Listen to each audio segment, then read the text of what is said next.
Hello, folks. Hey, Beavis. How you Howdy. doing? Doing good. Hanging in there. Wearing my Baby Yoda shirt. Dude, I gotta... Oh, man. Of all the days not to have my Optimism shirt on. Okay, maybe I'll step Oh, out dang! I and... should have put mine on. I got this for Bro. $10 at Target, and it came with boxer shorts. So, I'm We pretty ahead can... of the curve. Optimism boxer shorts. That's the next thing that needs to come with the merch. It's okay. We can take I'll go with that. shifts. One of us can talk, and then the other can... We can switch out and both get our Optimism shirts on. But... That's not a bad idea. Yeah. Welcome, everyone. Welcome to our loyal supporters. Um, oh God, sorry, I had the. Oh my God, sorry, I had the YouTube page open and it was playing like my own voice. Oh, Not so really you're okay. So you're the reason our viewership was cut in half as you Dude. closed your tab. I think that was because I cut off text from Bond Protocol. Um, Disgusting. oh God, amateur hour over here. But welcome everyone.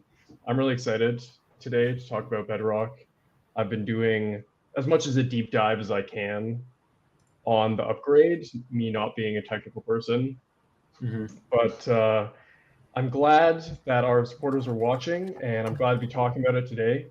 And yeah, let's get into it. So I kind of wanted to start by talking about the OP stack a little bit and sort of distinguishing it from the L2 that is mainnet, Yeah. because a lot of people think of Optimism and they don't really, I don't know, they don't really think of like the stack so much. They think of the chain, they think of mainnet, at least those who aren't really that familiar with Optimism. So um, I'll ask you. I can also give a description myself. I can fill in some color. But how would you describe the OP stack?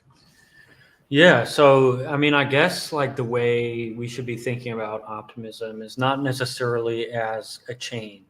Optimism mainnet is the first actual blockchain network now built into the OP stack, or what will eventually be or soon be the OP stack.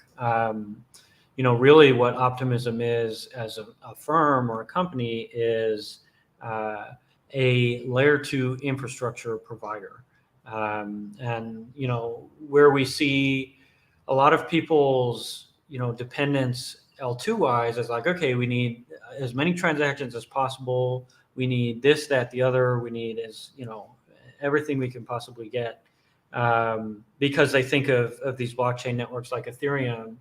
Whereas Optimism, they're using Ethereum as gas. But the interesting thing is they're making all of their money on these transaction fees, and eventually they're going to be making money as a provider of sequencing, a provider of validation for its growing ecosystem of blockchain networks.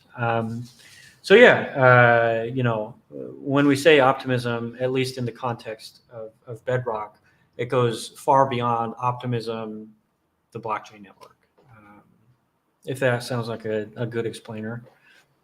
Yeah, and you mentioned it, but yeah, Bedrock is the first implementation of the stack, and it really I don't know, it really is the first showcase of what the stack can do, in terms of splitting all the different parts into these different modules that can all be worked on simultaneously, by all these contributors and other actors. Yeah. Base comes to mind. Yeah, so it's also, interestingly enough, it's the first protocol upgrade that was voted on by the Token House.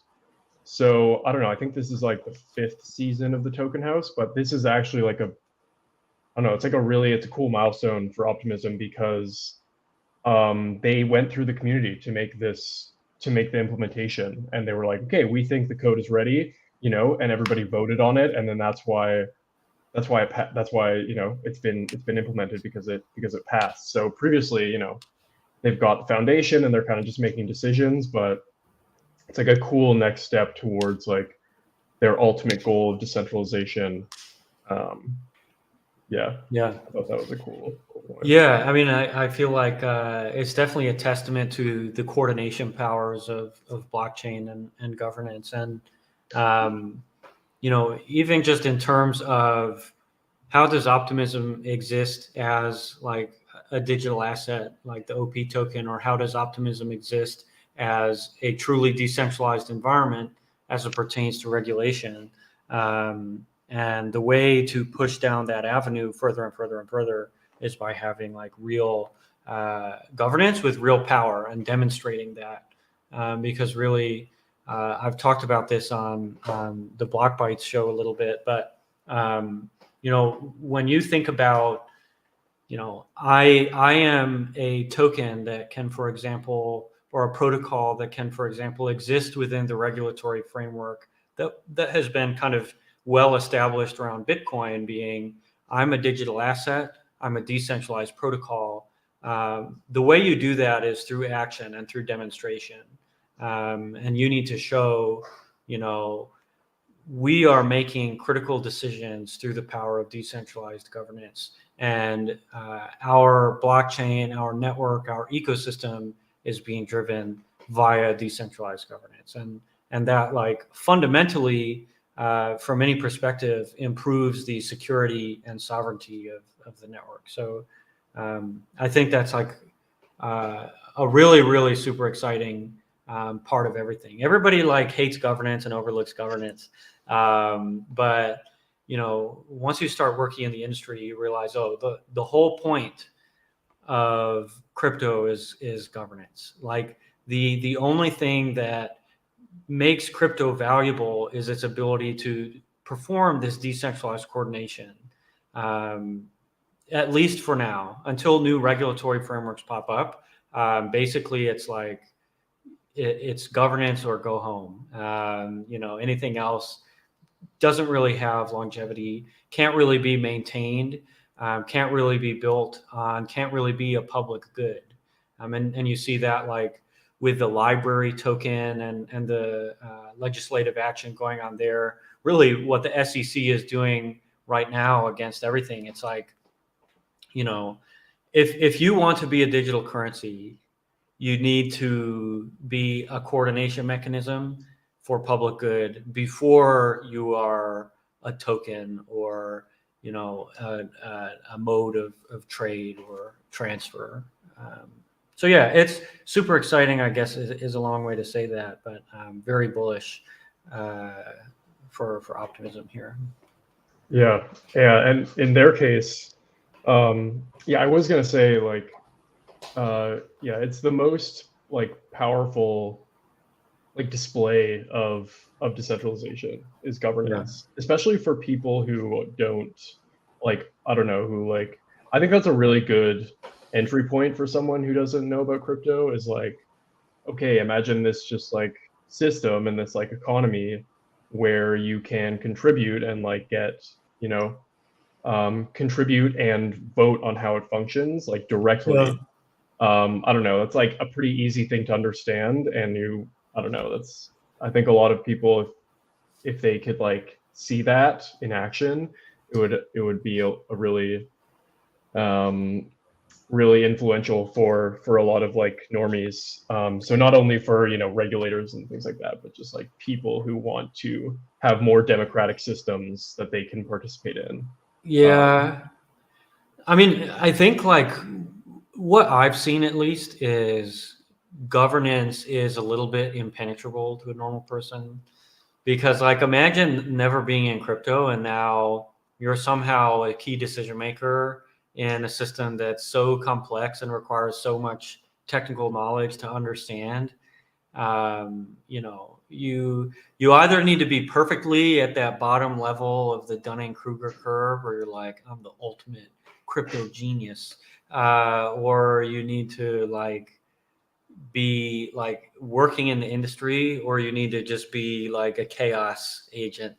I feel like to not even necessarily meaningfully participate, but participate at all. Like, I mean, I guess like the easiest example I have with like governance and how disengaged people are is like you look at Aave governance like literally ships exploits on a regular basis.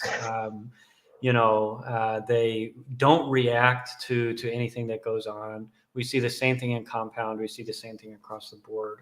I mean, I guess like the big issue with governance right now, and probably the biggest attack vector as well, is you need to be sufficiently motivated to participate, and you need to be sufficiently experienced to participate, such that, if you're a judge and you're looking at decentralized governance and you're like, all these guys are just the same guy, all these guys are just this is one big business venture or whatever.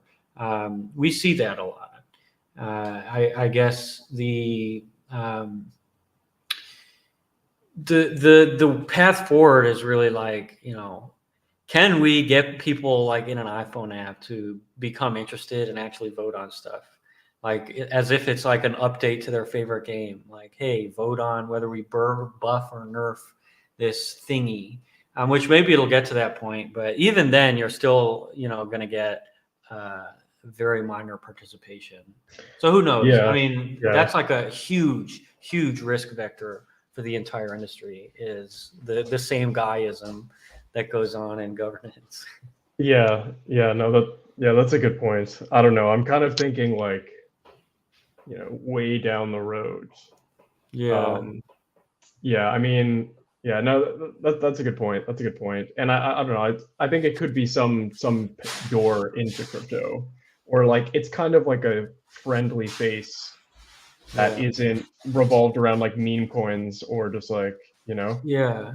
If crypto were like, I mean, the problem is right now, crypto's main use case is what? DeFi, and then you have some trading. NFTs.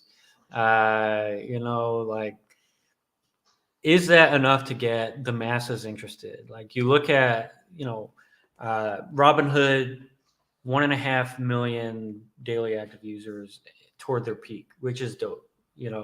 Facebook social network, like 2 billion plus. And what I've seen, social networks have the best network effect, most users of any kind of class of technology.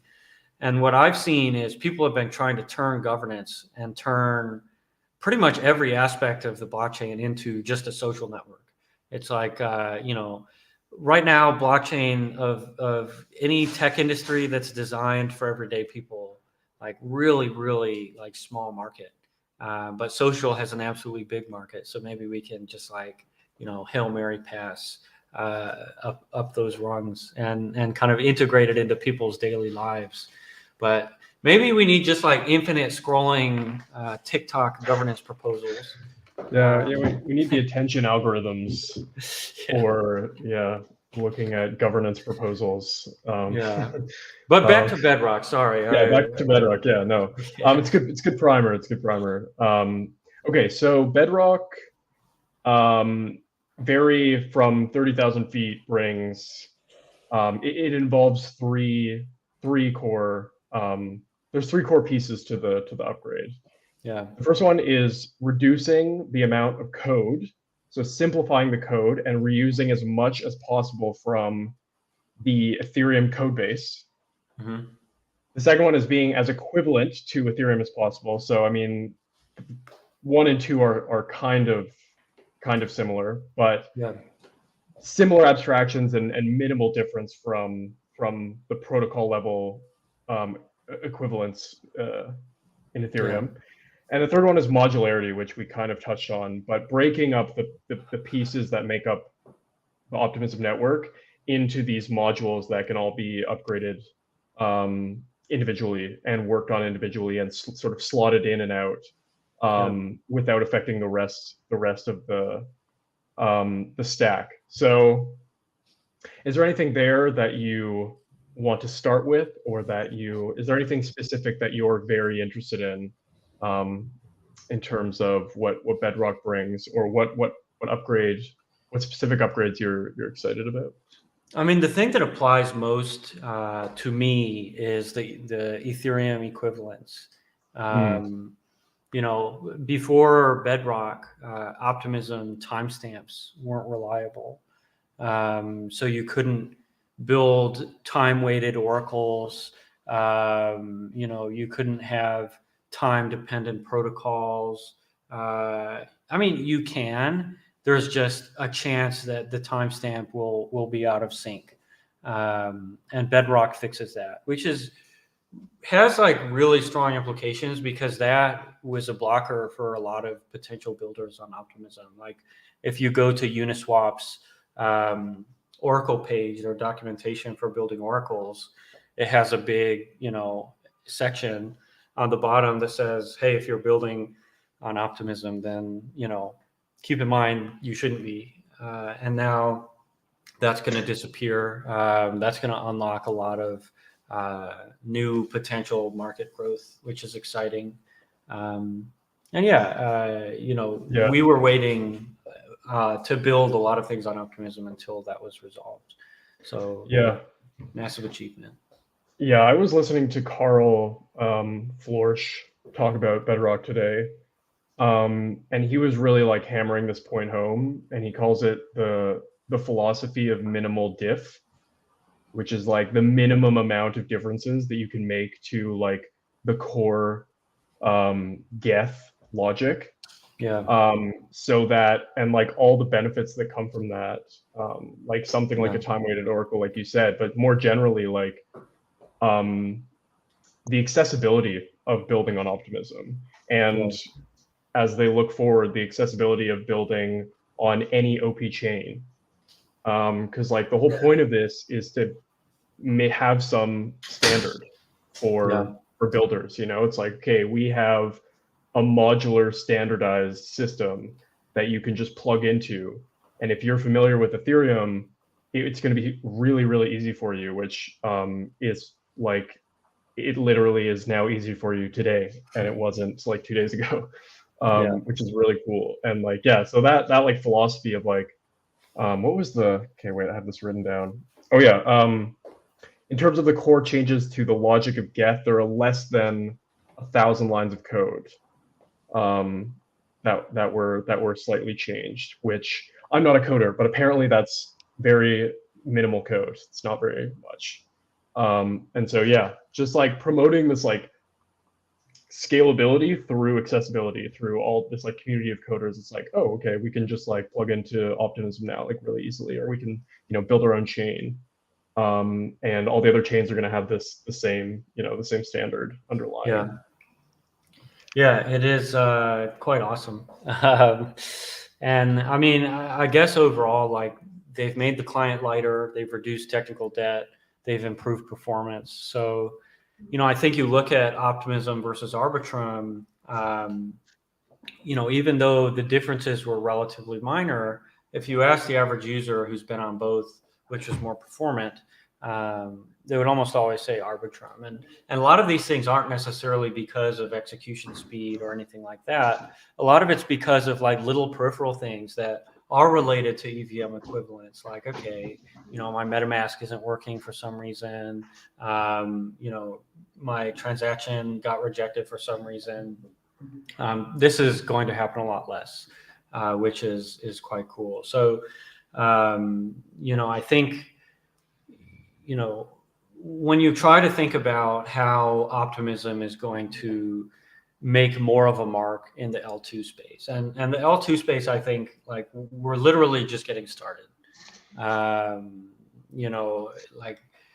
L2s exist, and there hasn't even been any Ethereum level protocol improvements aside from minor ones to improve their product market fit. And we have proto dank sharding coming up relatively soon. That's going to reduce their validation costs by 10x.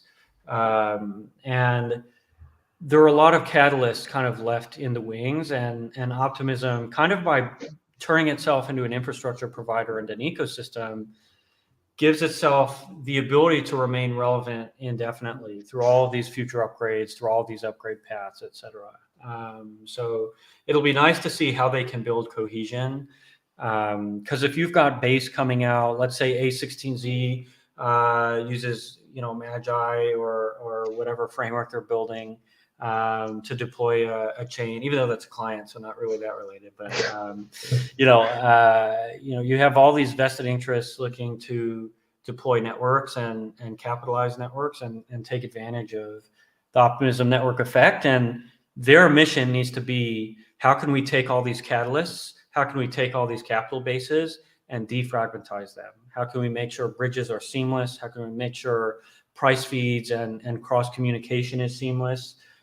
Because then it's not necessarily how is Optimism mainnet doing, it's how is Optimism mainnet doing, and then every quarter or every 2 quarters you have a massive new network coming into the fold, plugging in, and building up more of an ecosystem. And I think it seems to me like that's what Optimism has in mind. I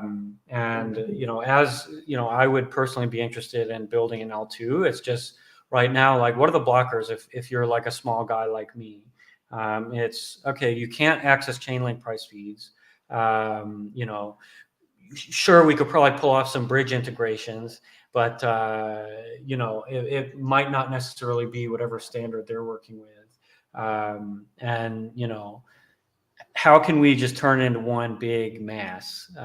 Because that's going to be their path to success, and interoperability at the blockchain level and at the L2 level will pay dividends probably greater than we'll see any individual app chain do. And I think, the narrative for now and probably going forward, it's going to be, Optimism, Arbitrum, Optimism going wide, Arbitrum going really deep. Each with their strengths and weaknesses. But right now on the individual chain level, we see Arbitrum just absolutely dominating. If Optimism wants to achieve that same level of excitement, of froth, of velocity, then their way to do that is to take these big, huge, awesome catalysts and allow them to percolate and let the froth percolate. Yes. Yeah.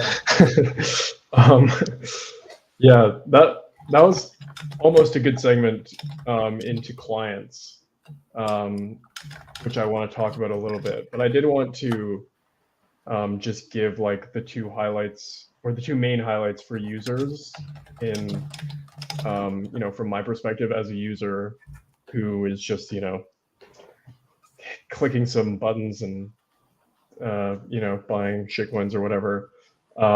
Just like the very top level, it's 40% smaller gas fees, and it's 1 to 3 minute deposit times into Optimism. Yeah. Which down from like 10 minutes. Yeah. So I mean, just based on that, it's like, as I was like trying to learn about this, I mean, like the first thing I saw was, less transaction fees and faster deposit times. And I was like, okay, awesome, I'm sold already. And then you start to like, then you start to like get into it, and it's like, holy crap, this is like way bigger. This is like way bigger in terms of like the crypto universe and the Optimism universe. But yeah, like even those 2 points for users, it's just like, it's very easy to understand, and it's very applicable to people who aren't necessarily like building their own chains or whatever. Nice. But yeah. I mean, it is like, that's going to be a really exciting aspect of things. And it will certainly reduce friction. I think there's the idea of, when you're a builder or when you're a user, you think, what's the path of least resistance? Maybe you don't necessarily think it explicitly as a user, you just kind of end up there. But I think like improving these fundamentals, improving kind of the base layer aspects to the system is really, really important. I think what we need to see is what's happening on top. So you have this skeleton that's the coolest skeleton ever. It's sexy. It's a little spooky. The bones are good, but really, like, it needs to be fleshed out. Again, like blockchains are practically social networks. They're economic networks. So I think we saw with the L1 thesis, maximizing your stats is not necessarily conducive to competitiveness. And I see the Optimism ecosystem team working hard all the time, trying to develop this network and trying to build this network. And I've been reaching out to a ton of teams on Optimism, trying to raise kind of the voice, if you know what I mean, and raise the signal. Because right now, Optimism, it's kind of like a little bit of a network for whales and businesses. You look at the growth of the ecosystem. Velodrome's main strategy was onboarding protocols from other networks and getting them to engage with the network, deploy on the network, utilize their platform, which has been really great. Like, you can do whatever you want on Optimism, but getting the users that are active and willing to engage with all these protocols is super duper important. And Yeah. we'll definitely get there. I think this is like a problem that is being worked on by near everybody. Is how do you take infrastructure? Right now, Optimism is like number one by far in terms of infrastructure. How do you turn that into excitement, into activity, into growth? And yeah, I mean, Bedrock is the very first step. Base, I think, will be the next step. Interoperability layers will be a really strong step in the right direction. And then I like to imagine the perfect world where the funnel is we're pulling users off Coinbase on the base, and 100 million users at once, everybody, all at the same one time. day. Yeah. And then we're just kind of sucking them into the rest of the OP stack simply because it's the most interoperable blockchain stack. And I think that's how they win, is like, if it's so easy for a user to hop from base to, OP mainnet, if the messaging layer is super seamless and standardized and secure and well understood by developers on the network, then it's just a recipe for huge success. It's kind of like, instead of having like a single core, really high performance app chain, you've got like a 10 core, like AMD, like everything's going crazy, hyper threaded, and just trying to compound all those, network effects. And it makes the stack as a whole more performant because you have load balancing, you have arbitrage between these chains, especially if the messaging is super low cost, possibly even to the degree of being subsidized or borrowing existing infrastructure costs. I'm just like super excited about that. And even like funneling data from point A to point B, because, let's say you have a Chainlink Oracle, deployed on, or a Chainlink price feed or aggregator deployed on Optimism mainnet.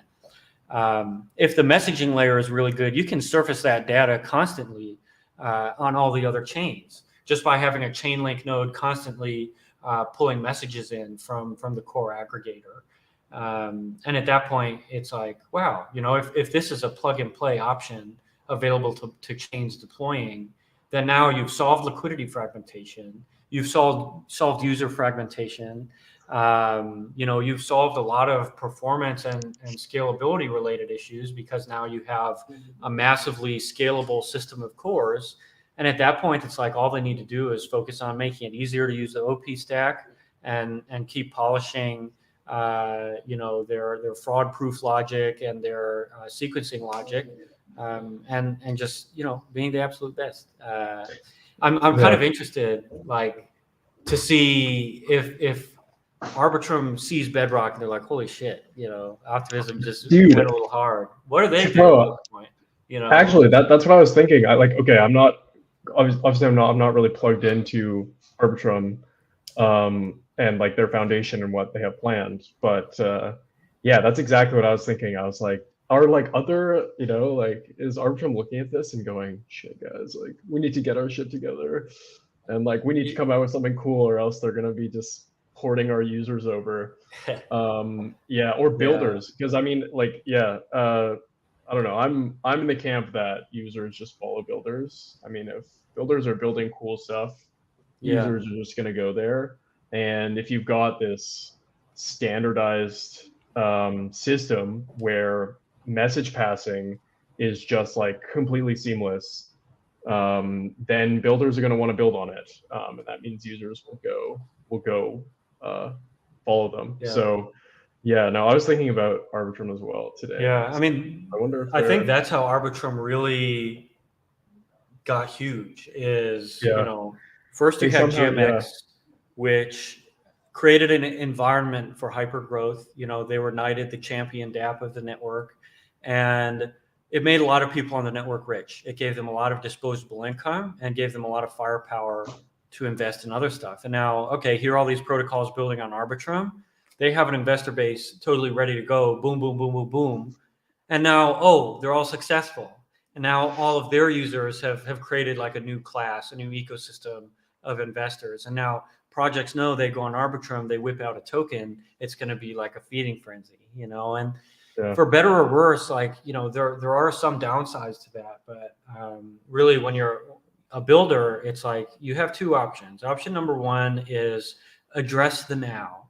If you are thinking about the next 3 to 6 months, and let's say you're not really developing governance, you're not really developing the infrastructure to maintain longevity, Arbitrum is kind of a no-brainer. It's like, you go there, your addressable market, your serviceable market is totally right there. You have easy access to it. All of them have become well capitalized from the infinite number of token launches and the infinite number of trades that go on a daily yeah basis. Of course, not infinite, but on Optimism, it's a little more like, you're looking at the network, you're thinking not necessarily, what is the now? You're thinking, okay, what is the year from now? What is the 6 months from now?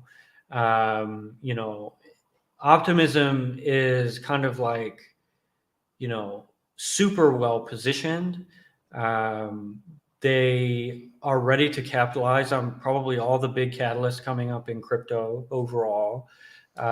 Really huge backers.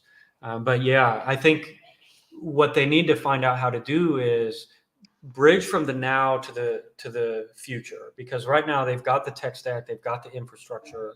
What they don't have is the mandate of heaven. They don't have the froth, and that's what I've yeah been trying to drum up and find. It's kind of like it's like a very professional environment. Like a lot of the liquidity is like, hey, we're a DAO, or we're a company, or we're a liquid fund or similar. Less yeah so, hey, I'm looking to whip some dollars into a shitcoin right now, yeah or I'm looking to help fund a startup, or a brand new DAO, or I'm here to fund new ideas.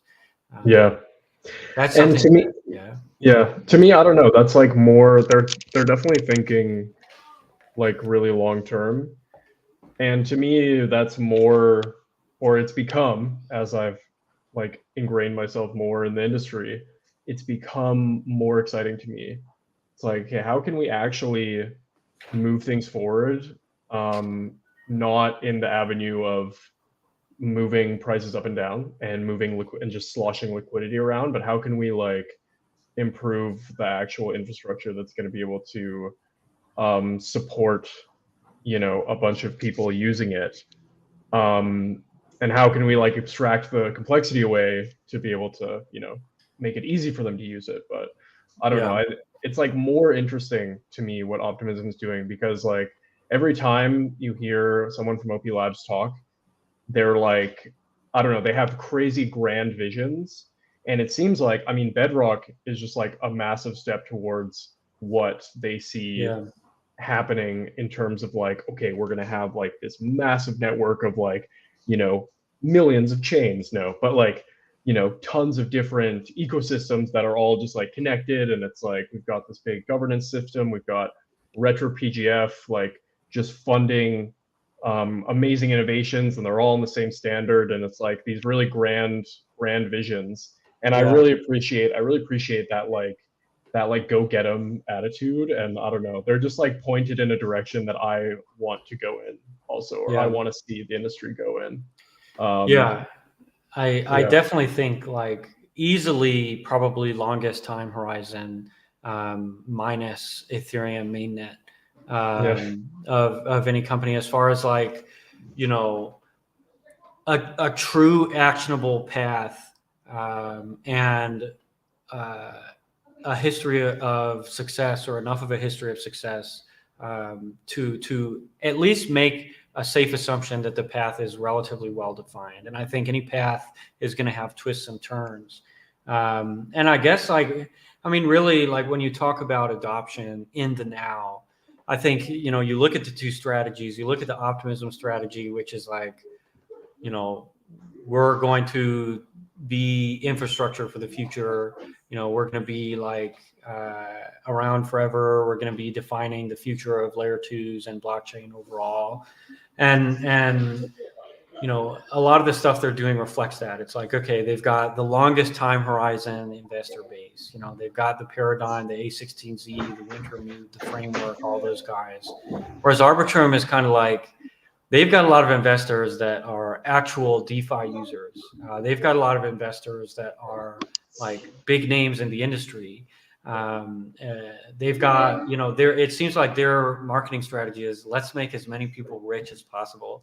And which, you know, decent marketing strategy. They do, yeah, they did a pretty good job. Whereas I think the sentiment with regards to optimism is, you know, the average person is relatively priced out, which is kind of like the nature of having, you know, venture-backed, you know, low float, high FTV project like Optimism. And really, like, the way users access that value is not necessarily, we're going to run around in circles on the network and hope we get rich.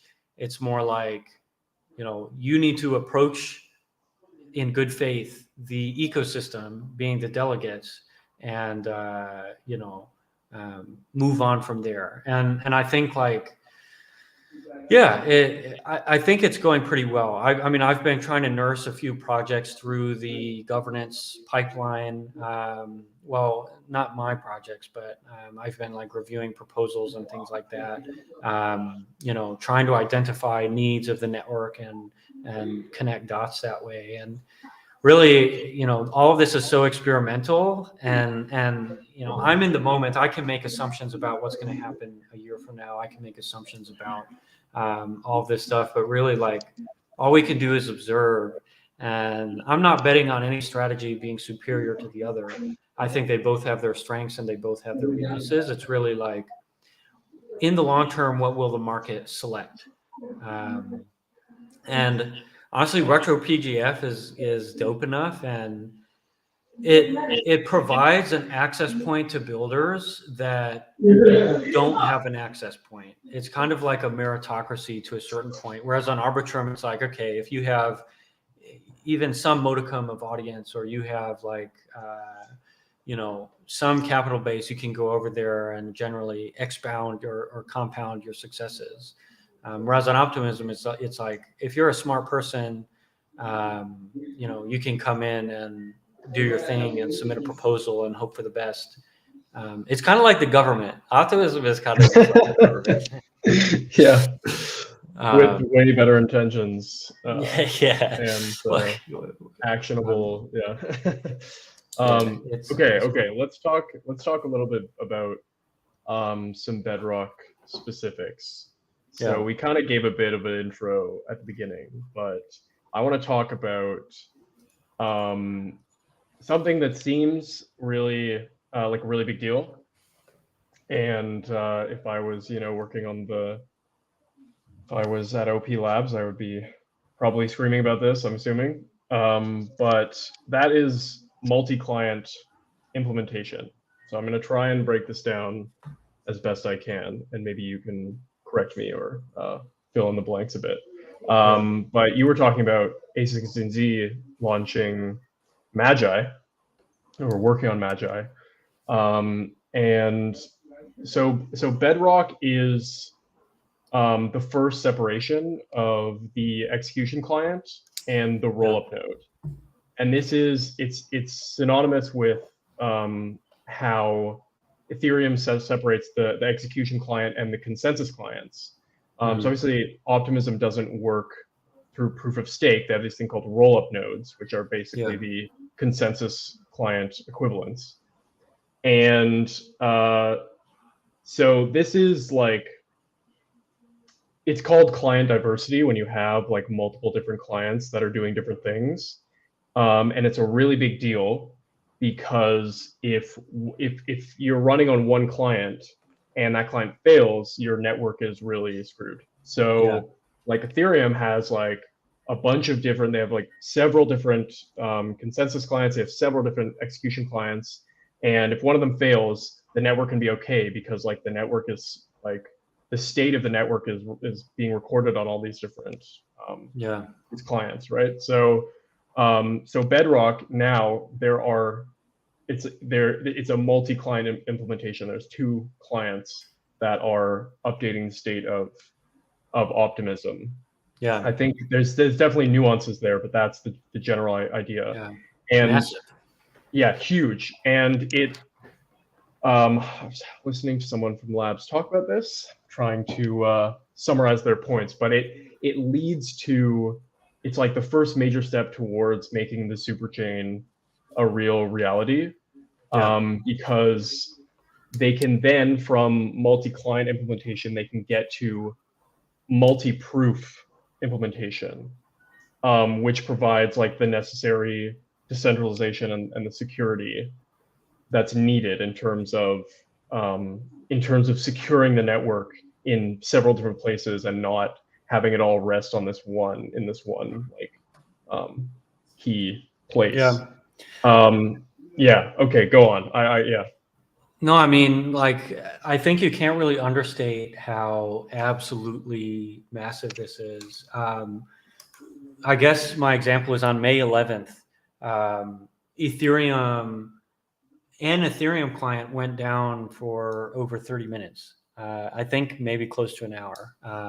So a little less than a month ago. And that would have been totally devastating had they not had multiple client implementations. So not being able to finalize blocks, like, huge earth-shattering problem. And you see Solana's downtime, a lot of Solana's downtime is because their client fails. So now they're working on this extra client called Fire Dancer, which, for better or worse, is supposed to improve the uptime. So, Optimism, they've had like some minor, like, not service outages, but just reduced service times, in the past 6-12 months, as long as I've been building on them. Not really noticeable, but you think about redundancy engineering, you think about reliability engineering, diversity is just as important as replication or duplication, and you think about, how do we build the ultimate decentralized network? How do we build the ultimate distributed system?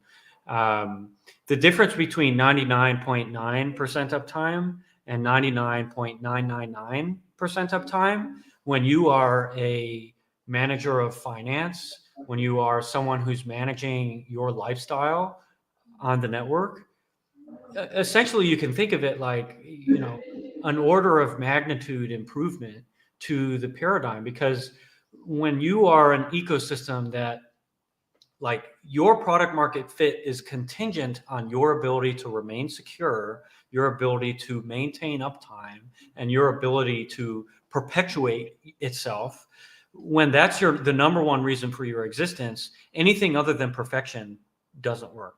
Anything less than perfection is just, sorry, you can find product market fit elsewhere. And stakes are too high.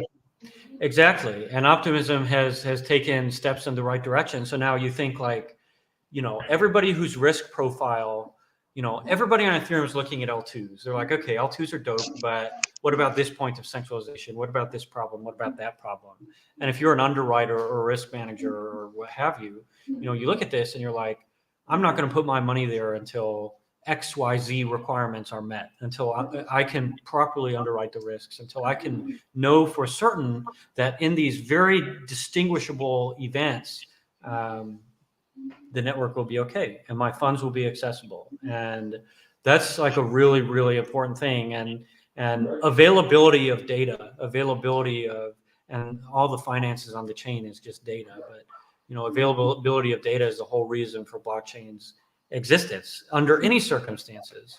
And Optimism is like they understand the assignment. I think as well as the Ethereum network. It's like they're ignoring the hype, they're ignoring the whatever, they're ignoring the XYZ, and just drilling into the stuff that makes blockchains worthwhile. And that's as a data availability base, a database that's universally and always available. I guess it would be a layer, the second layer of data availability. Beyond that, I think you look at all the capital managers that back them. I think it's pretty safe to assume that they're hearing from their underwriters with regards to, okay, what do we need to make our blockchain successful, and executing on that. So, I think that's a point that can't be understated. I will let us move on, but having additional clients and redundancy is absolutely fabulous. Yeah, it's definitely that's not the first thing I think of, but it's a really good point in terms of like people who want to invest in the chain or who want to facilitate their investments on chain. Like the finances of having this increased security, or like the doors that it opens in terms of like mitigated risk for financial actors. Like the financial actors aren't really the ones that I think of first, but you're totally right. And then moving to like fault proof, like multi-fault proof. Okay, I learned what fault proofs are, kind of, and I'm gonna try and fault proofs. Fault proofs. Fault proofs. Okay. Maybe they're also called fraud proofs or something different. Fault proofs are like, okay, here we go. Fault proofs are like the communication layer between chains. So in this case, in Optimism's case, it would be between Ethereum mainnet and the L2. So like, okay, if you're running like a node on Optimism, you are executing the Ethereum blockchain. And then that's like the ETH blockchain is used to derive the OP chain. So for messages coming from Ethereum to Optimism, you don't need fault proofs because it's already secured. Yeah, it's been validated by Ethereum. Validated. Exactly, yeah.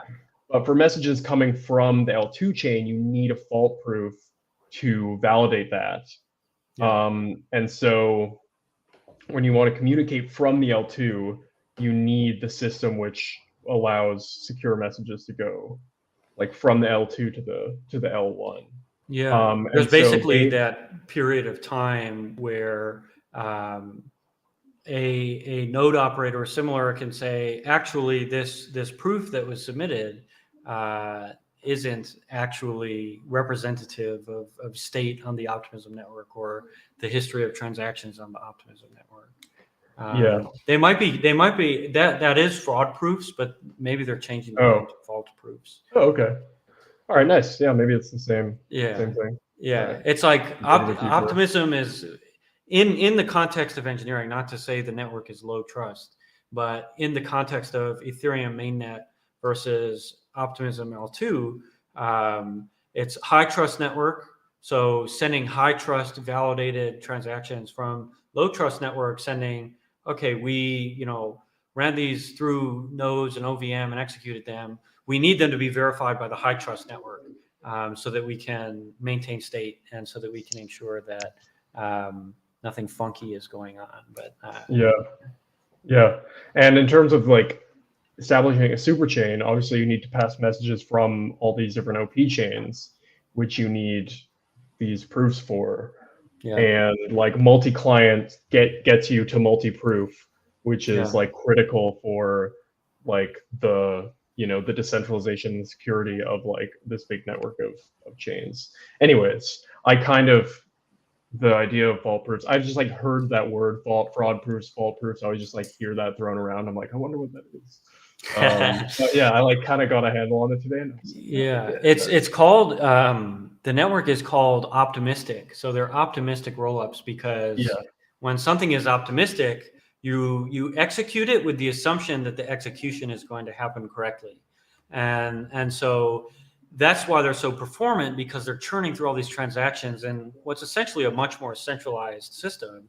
And they're assuming that it's all happening correctly and then verifying that using the fault proofs with the Ethereum consensus layer. And then you think about something like ZK proofs, where they are built to be fundamentally correct.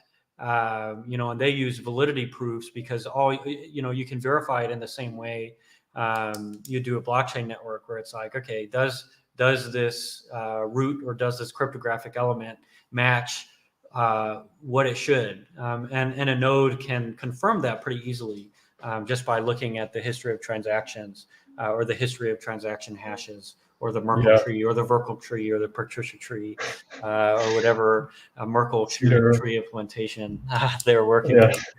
Yeah. Okay, and if I'm not wrong, I believe like Bedrock or like the OP stack allows the possibility for ZK proofs as well to be like, that's what we're talking about, the modularity of it, is that you can take maybe a ZK proof works better in some instance or for some situation, some chain that you want to build. You can slot in ZK proofs without affecting the rest of the stack. And that's why it's so powerful to have these like pieces of the stack just all separated. And it's like, oh, you can just like take the best parts of, other L2s, or like you've got a bunch of different teams who all like specialize maybe in this one area. It's like all these L2s are like, okay, we're the best at this, we're the best at this. It's like you can just take all those parts and you have them sort of at your disposal. If that team wants to take advantage of the rest of the stack and improve on this one little piece, they can just be like, oh, okay, we're really good at this, we're going to slot this in, and then we can just like stand on the shoulders of like the ETH giants that have built the rest of the stack like this. Which is like crazy. It's like just insane to me. I think really like you think about it in terms of strategy. It's like when you go wide before you go tall, when you're like, all right, we're going to build the biggest base of infrastructure, we're going to have the most code, we're going to have the most tooling, everything anyone could ever need, then you have people building networks on this framework. Okay, so now let's say you have 10 networks. Let's say all your competitors is just one, you have all these app chains as your competitors, but you're developing infrastructure for this group of 10, 20, 30, 40, hundreds. Every improvement that you make at that point, every improvement you make to this modular ecosystem is compounded, because you're not improving one network, you're improving 100 networks. And the more accessibility you have, the more networks you can bring on. And thus all of your infrastructural improvements will continue to have these compounding effects. And then you can address every market under the sun. You can create any app chain you can imagine, all modular, all built on the same framework. And you as the infrastructure provider are like, hey, I'm going to make one small change here that's going to have billions of dollars of positive impact to the ecosystem. And you're selling picks and shovels. It's like if you find some method to make a shovel 10% cheaper, and you find a way to temper the steel such that it maintains its edge a little better and can withstand stress a little better, then everybody's shovel in the world is all better as well. Exactly. It's like the reverse of walking as slow as your slowest person or whatever. It's like you're running as fast as Usain Bolt altogether. It's like if OP Labs and the foundation are just like hyper speed, they just like tie chains to all of us, or maybe something a little nicer. They tie like skateboards to our backs, and yeah, and then we got rope we're holding on, and they're just sprinting through like the blockchain L2 development roadmap. And meanwhile, I've got Ethereum like working on proto dank sharding, and all their L2 centered roadmap items, and it's just like, dude, the future of blockchains is very obviously, at least the future in the next year or two, is very obviously L2 networks. And really, like, we're not going to see sharding for a long time. We're not going to see dank sharding for a long time. We're not going to see a lot of the Ethereum roadmap items for a long time, because they will get increasingly difficult to implement and to deploy because risk is much higher. So, if you are upgrading to ETH POS and there's some tens of billions of dollars on your network, okay, tens of billions of dollars, but you think about, okay, a government, why does government have so much bureaucracy? Why is it so inefficient? And that's because you cannot make mistakes, and of course they find a way to anyway, but the margin for error when there's so much capital at stake, when there's so much infrastructure at stake, when there are so many lives at stake, is smaller and smaller. So Ethereum is going to be slowing down their development, which is fine and necessary. But now they're going to build an environment where these L2s can just take the baton and sprint toward the scaling future. And meanwhile, Ethereum can just humdrum along, and L2s are going to be handling all of the actual user bandwidth, and they can just be paying out the ass for ETH block space. And I guess coming from, I originated as someone building on Phantom, and you think about the L1, the original L1 thesis. It's like, oh, Ethereum too expensive. Wah.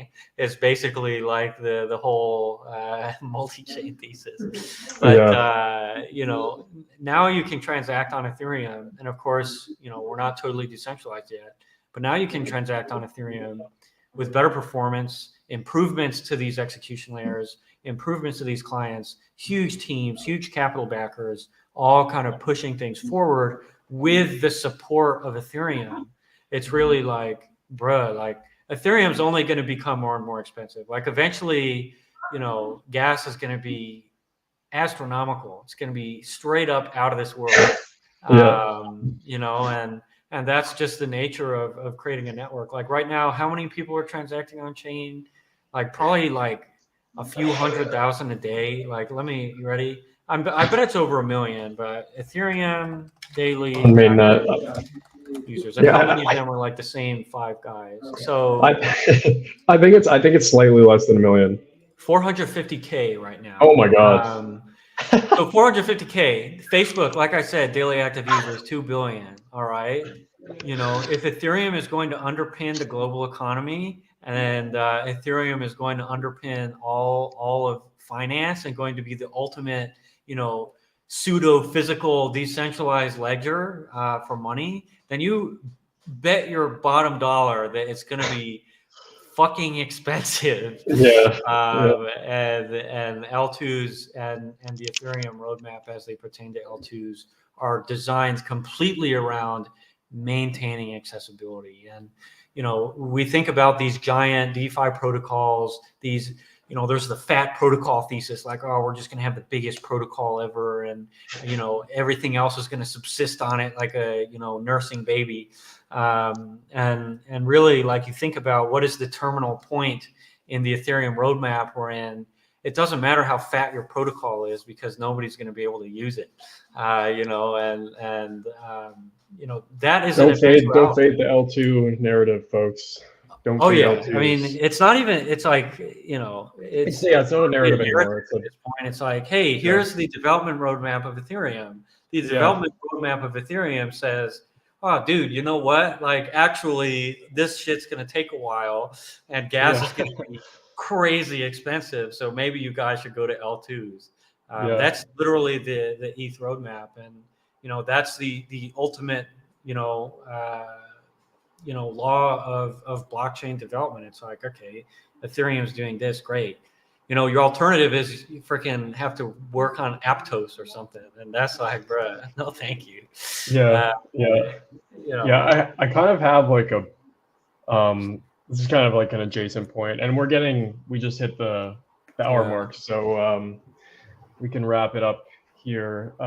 Sure, yeah. Shortly. Final points. Let's do the our 7 viewers. Thank you very much. You I guys hope are the this is best. the story of Big Red is Charles running around like begging people to be our guests, Yeah, and either them saying dude. no or them backing out at the last minute. So him and me being like, all right, let's run it back.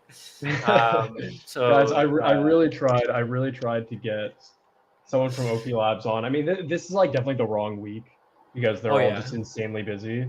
Yeah. And I'm going to thank you, Steven, dude. Man, we should get Steven to play a If little one Big person Red can learn jingle at the one beginning. thing, it's worth our time. Yeah. So good job, Yeah. Steven. Thank you. No horns, no tail. Disco Chuck. Let's fucking But go. yeah, I mean, it's like freaking like staring at Capital rotate all around blockchain and like giggling and seeing what's happening is exciting. But at the end of the day, there's a very clear path forward, and I would say like understand the path and figure out not necessarily you don't need to figure out whether you should be on the path or not. You should be on the path. Okay. The path is L2 networks right now and probably for the foreseeable future. You need to think at what point on the path do I want to optimize myself for, because everything is very well documented out there. So yeah, super excited about Bedrock. Massive kudos to the Optimism team. One of the biggest updates in blockchain history. And executed flawlessly. They were like 4 hours, this time to this time. And whenever I hear that, I'm like, okay. But they did it and they pulled it off. And we had one user like, my transaction isn't working. And I like totally forgot it was happening, even though I had announced it in our Discord. And I was like, I'm trying to troubleshoot. And then I just realized, and then it was fixed. So yeah. Dude, absolute rock stars, OP Labs. Sure. And you know what? The last point I wanted to make is there's progress happening every single day. And just because crypto can't support 1 billion people right now doesn't mean that it won't in the next, decade. So, or sooner. But every time I hear people complaining about the current state of things, it's like, bruh, this Bedrock type events are happening like multiple times a year, and like that's, I don't know, just huge progress being made, and I don't know, tech growth is exponential. So just be patient and support the builders. And I support you, OP Labs. Please come on the podcast. I promise I'll have some come good on our questions podcast. I beg of you. But yeah, I'm sure we'll grab someone eventually. We're averaging about 4 to 6 users, 4 to 8 users right now. We just need one push, and soon we'll be raking in 10 to 15 users. We get a lot of recording listeners.